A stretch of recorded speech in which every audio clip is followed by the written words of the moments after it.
The Oh, yeah. Sunday night football game, Seattle, after finally letting Russ cook, will now be playing against the New England Patriots. Right here. What up, Whisper Nation? Before we get you to your show, we just wanted to say if you like this episode breakdown and you want to hear our full breakdown of all the games this week, head on over to our Patreon. For only $1, you can get access to the full entire audio breakdown, or if you do $5 pledge, then you can get access to the full video breakdown as well as audio. We will be giving you guys a sample of this for the first 3 weeks, so hope you guys enjoy. Now let's get you to that breakdown.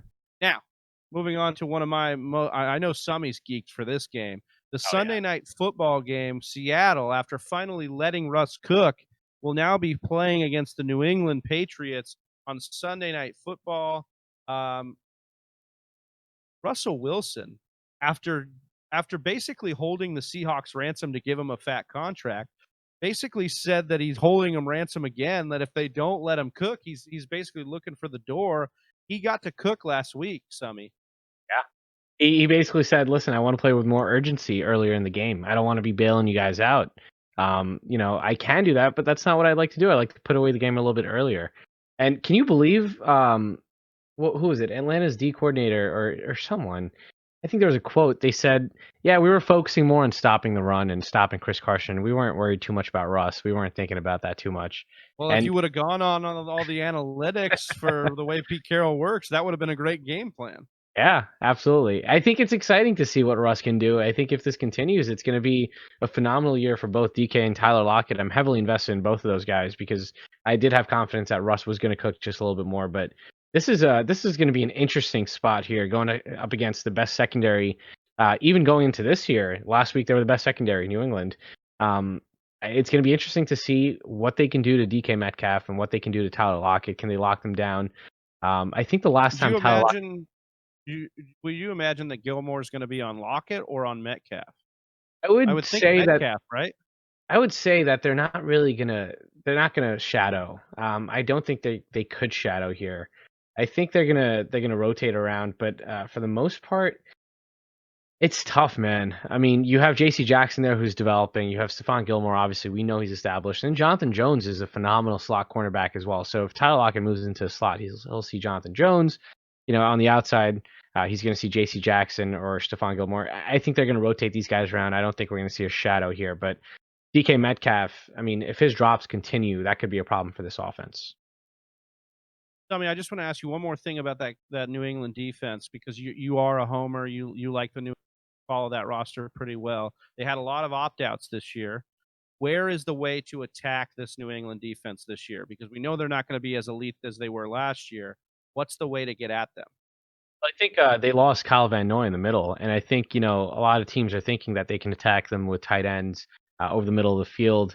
But I really like this kid Josh Uche, who's he's a vet already. Like the way he plays, it's he throws his body around. He's just watching him play is a lot of fun. I think he's going to be there, be a long mainstay in that defense there. So they have a couple pieces there that New England always has these no-name guys that show up out of nowhere, and you're like, who the hell is this guy? And he's playing out of his mind. Look at Jonathan Joseph, J.C. Jackson, like these guys, like you guys don't know about them, like nobody knows about them, but they still show up big. So I like this defense still to this, like even without Hightower, without Patrick Chung. It looks like a true Patriots fan. There's no way to attack this defense because they're still really can't. I figured that was what you were going to say. We're taking the Super Bowl again this year with Cam. Just letting you know that.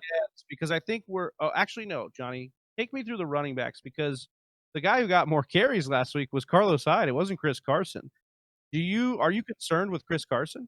I really am concerned with Chris Carson. In fact, if I have Chris Carson, I would probably try shopping him right now and try to sell him high on those 2 touchdown days, because it was really interesting. So he had 6-on-6 receptions for 45 yards and his 2 touchdowns, which coming in, it was the big knock was like, oh, well, Chris Carson isn't heavily involved in the passing game. Well, we kind of speculated and thought that this might happen because Carlos Hyde was the only other, real significant running back on the roster. So we figured, they would probably turn to Carson to catch a little bit more. But little did we know that that would be as a result of doing so would be you would get less rushing attempts. And then you're talking about the fact that Russ should continue to cook, which would mean less rushing opportunities. The whole reason why we loved Chris Carson so much was because we're like, well, heck, this guy's getting 21 to 26 touches or rushes per game. And so if you're not getting that, that significantly decreases his upside. Did you see the quote from Pete Carroll earlier today? I did not. No, what did the No, Pete Carroll said, we gave Carlos Hyde and Chris Carson the rock like 20 times, and we'd like to give them a lot more.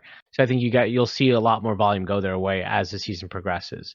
So I think, Pete Carroll seeing Russ cook and seeing what he did, he's still saying that, hey, I'm still going to give the running game more involvement. That to me is ludicrous, but I'd be interested to see how much of that is Pete, because sometimes Pete just says things. Yeah, I know that he said that he wants to run and they'll continue to run, and he's been true on that. Sometimes he just says things. I mean, I don't know how you could go away from what they just did to Atlanta. Like that worked. And really analytics will tell you like throwing a lot of the time is actually way more efficient than running. And especially when you have an efficient quarterback like Russell Wilson. I would be very interested to see if that's actually the case. And I also have concerns about Chris Carson's hip. And I think that Pete Carroll may have those same concerns, and that's why they have been splitting up the carries.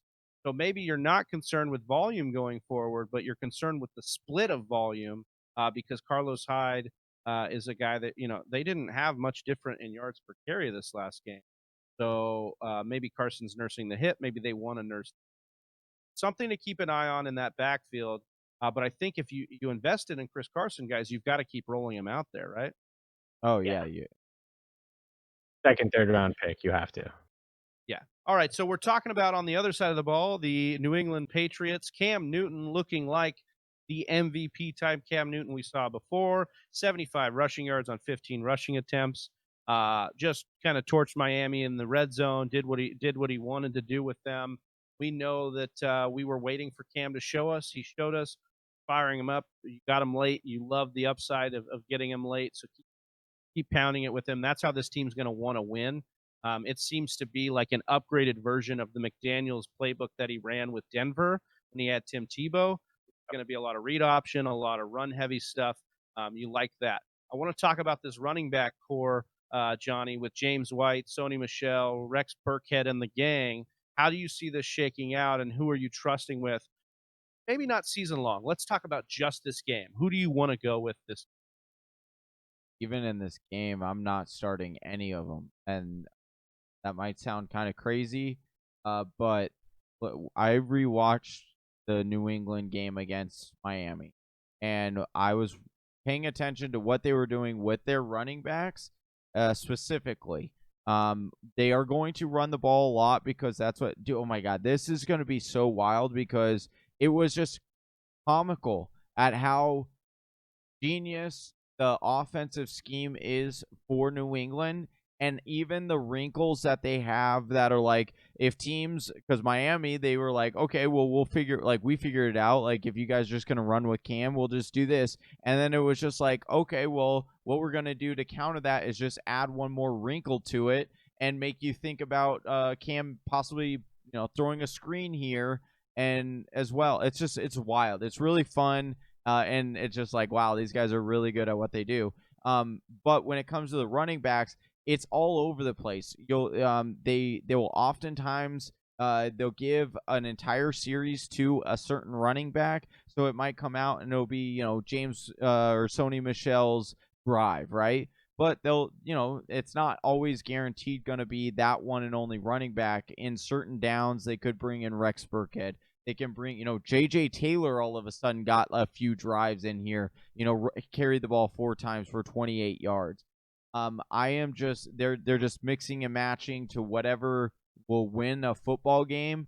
And, it works because they'll win the football game, but that's not how you win fantasy, and it won't help you win fantasy football games.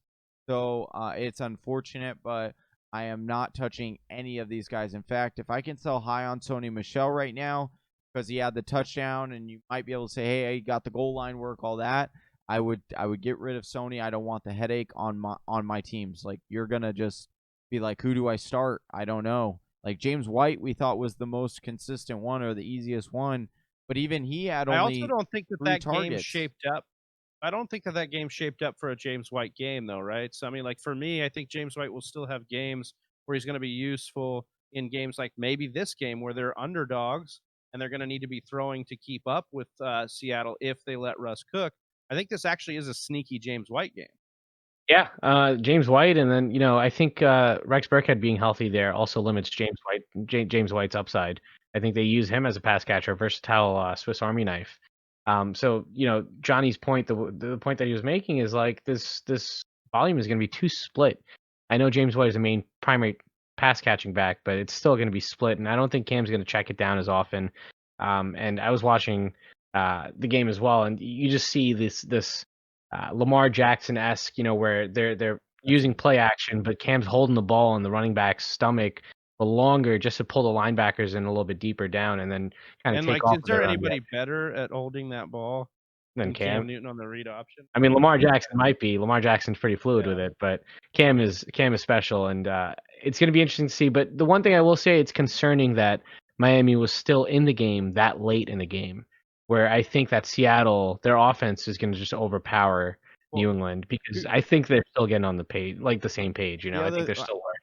Yes and no, because you had the turnover that N'Keal Harry had the touchback, so that would have been, if that would have went through at that point, the score of the game would have been 21-3, and it would have been a completely different game. But that turnover there caused Miami to get the ball, and then Miami went down and scored, got a 2-point conversion, and all of a sudden it was 14-11 as opposed to 21-3. So you just have to be careful with it. One final point on the James White thing. Only J.J. Taylor had another target out of the backfield than James White. Rex Burkhead saw 0 targets. Sony Michel saw 0 targets. James White saw 3. So I understand the concern that maybe Rex Burkhead will get more involved in the passing game. I still think James White is a hold for me.